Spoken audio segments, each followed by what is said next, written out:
Bakit yung GSIS sir pinayagan hanggang 15 years? Yung PLI hanggang 5 years lang. Ito mga master ay tumutukoy sa maximum na loan term ng pinapautang ng GSIS at ng mga private lending institutions. Unang-una ay hindi po natin sila pwedeng maikumpara kasi nga magkaiba itong GSIS at itong mga private lending institutions bagamat pareho silang na-avail ng mga DepEd personnel. Ang GSIS mga master ay isa pong government institution at ang mga miyembro niya ay hindi lamang mga personnel ng DepEd. No, hindi lamang bagamat majority ay mga personnel ng DepEd, pero hindi lang DepEd yung miyembro ng GSIS. Ang GSIS mismo yung nagsiset, no, yung board ng GSIS ang nagset ng guidelines at conditions sa mga loan offers na pwede nilang ipa-avail sa kanilang mga miyembro. Once ito ay approved na ng GSIS mismo, sila ay mag-offer nito doon sa mga miyembro nila na siya pong accredit o mayroon pong outstanding na agreement with the GSIS. At isa nga dito ay ang DepEd. No, ang DepEd ay isa sa mga agencies na ang kanyang mga empleyado ay pinapautang ng GSIS. Walang control sa DepEd doon sa terms and conditions ni GSIS kasi nga hindi naman itong hindi po dumadaan sa approval ng DepEd, no, yung loans offers ng GSIS. Doon mismo yun sa board ng GSIS. Ngayon, dito tayo sa mga private lending institutions. No, itong mga PLIs ay pinapayagan na magpautang sa mga empleyado ng DepEd provided na itong mga PLIs na ito ay sumasang-ayon sa terms and conditions na pinagset ng DepEd. No, so ito yung malaking pagkakaiba ng PLIs at GSIS.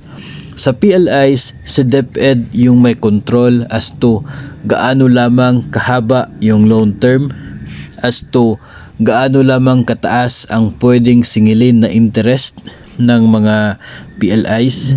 Si DepEd ang nagsiset ng guidelines dyan at ito mga PLIs kung sa palagay nila ay hindi naman sila kawawa doon sa conditions na yon, ay pwede silang mag-apply doon sa DepEd para sila ay bigyan ng accreditation at papayagan na makapag-loan sa mga DepEd personnel.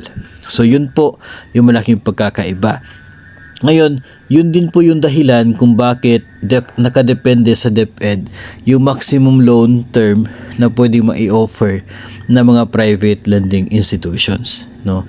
Unlike with the GSIS na sila mismo yung gumagawa ng kanila pong mga kondisyon, no? At ito ay ino-offer sa lahat ng kanila pong mga miyembro. Binibigyan pa sila ng priority pagdating sa salary deduction.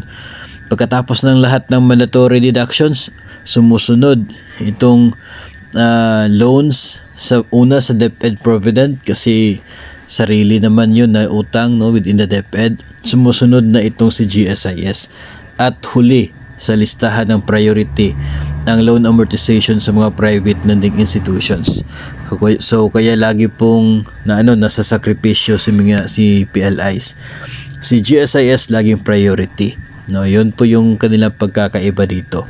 No, so kapag mag-offer si GSIS ng 15 years na term sa kanyang utang, ay automatic po na ito ay available at pwedeng ma-avail ng mga miyembro na kanila pong pinapayagan base sa kanila pong guidelines.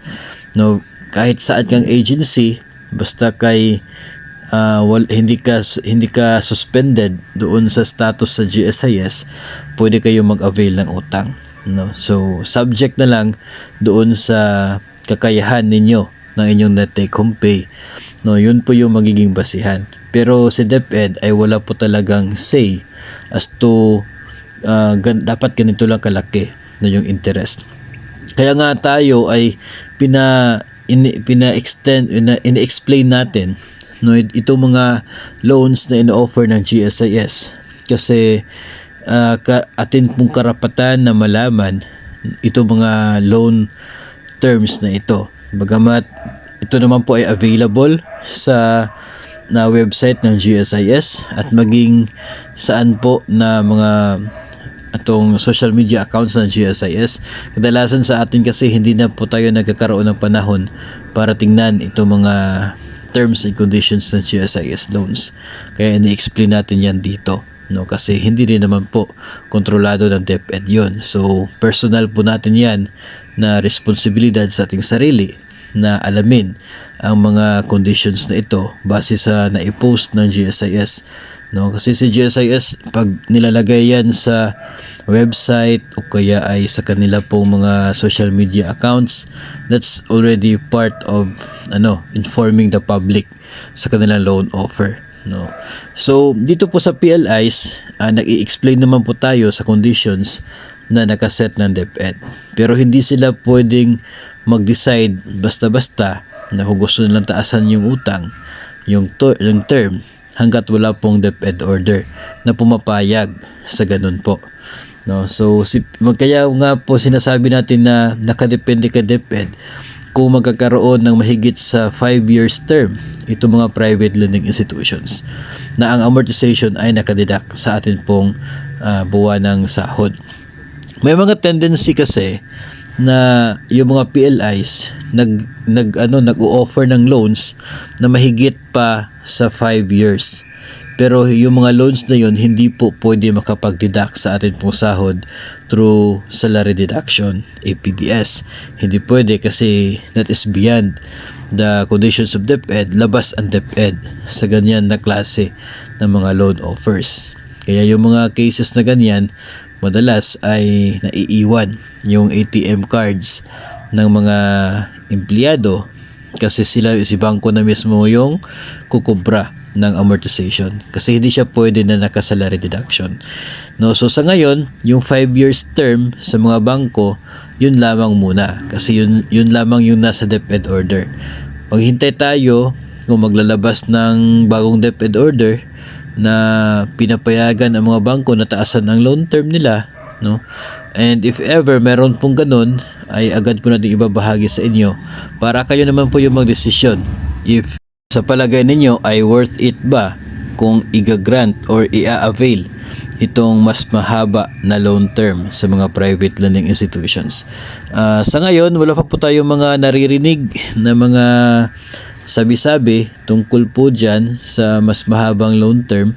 Tanging mga tanong lamang po ninyo, no, kung kailan posible at kung posible ba, no, kaya yung sinasagot talaga natin diyan is depende kung magkakaroon ng DepEd order for that purpose.